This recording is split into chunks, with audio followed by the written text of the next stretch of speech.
Hi, I'm Chaplain Jeff Seamus, and I'd like to talk to you today about suicideation. In my own mind, suicide is one of the most tragic ways to die. It's worse to me than drowning, a car accident, or from a military perspective, a friendly fire incident. And the reason, at least for me, is that it's one unnecessary. Unlike all of these other ways to die, suicide alone is a choice. And two, it's preceded by seemingly unendurable pain. It's pain that feels so severe that it makes death feel like relief. And it's that second piece that I really like to focus on today. There are literally a million different reasons that people think about suicide. But interestingly, there are normally just a few common emotions that people feel in the depths of that depression. It's the feeling that your life is inconsequential, or that you're an irreparable failure, or that you're suffering alone and that no one really knows or understands, and even if they did, they wouldn't care, or that your present and future are so utterly overwhelming, so beyond your power to change, that taking your own life seems like the most humane thing that you could do. What I want you to know is that the God of the Bible does know, and he does understand these feelings. Psalm 102 is one of the most obvious on this point. The psalmist there says, "Hear my prayer, O Lord. Let my cry come to you!" Exclamation point. "Do not hide your voice from me in the day of my distress!" Exclamation point. "Incline your ear to me. Answer me speedily in the day when I call!" Exclamation point. I don't know if you can hear it, but the desperation is there. The psalmist is crying, he's weeping, and he's been doing so for a long time. He's been screaming, as it were, for help, but it doesn't seem like anyone's there or that cares.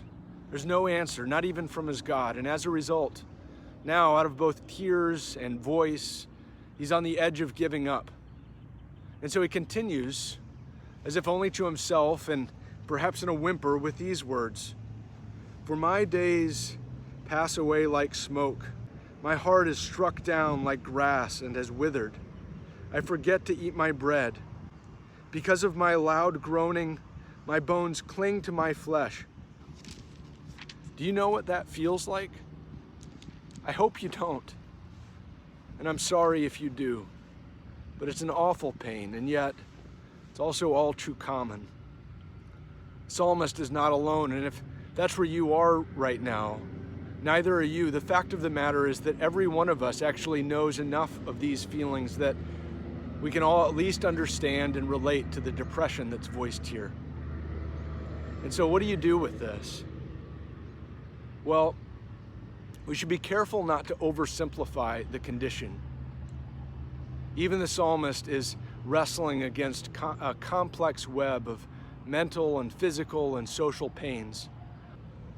But on the flip side, we need to be equally careful not to discount the very simple answer the God of the Bible gives. The psalmist continues with these words, "But you, O Lord, are enthroned forever. You will arise and have pity. For he, the Lord, regards the prayer of the destitute and does not despise their prayer. From heaven the Lord looked at the earth." Why? "To hear the groans of the prisoners, to set free those who were doomed to die." In other words, the psalmist reminds us that while the depressed might have a more sober sensitivity to the difficulty of this life and the certainty of its end, we are all doomed to die. And yet, that's not quite it. He says, "But you, O Lord." In other words, he reminds us that there is very simply hope in the Lord. In fact, the whole story of the Bible is about that hope. It's about a God who is so moved, not just with pity, but a love so full of compassion that he was willing to suffer in our place. That's John 3:16, "For God so loved the world." And as a result, a real and certain hope can be found in Jesus Christ. It's a hope for a new life, the end of loneliness and pain, debts, hunger, anger, death, and tears. And more, it's a hope guaranteed. He's promised us that no matter how deep or dark or long the valley of our depression may be, He is there, and He will carry us through to the other side. Psalm 23, though you walk through the valley of the shadow of death, I will be with you.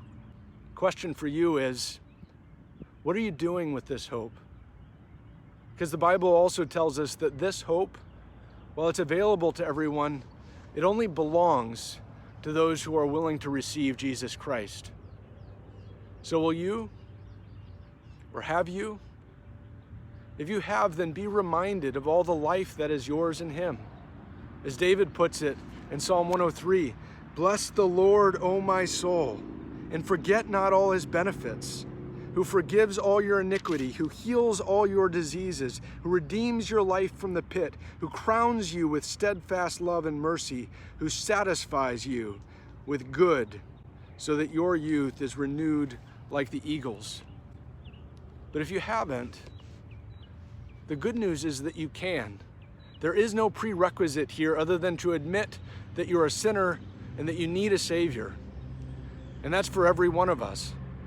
So confess who you really are and your real need, and then receive Christ. Make today the day of your rescue. And then finally, I just want to thank you for taking the time to listen to this today. Suicideation is serious, it's painful, it's lonely.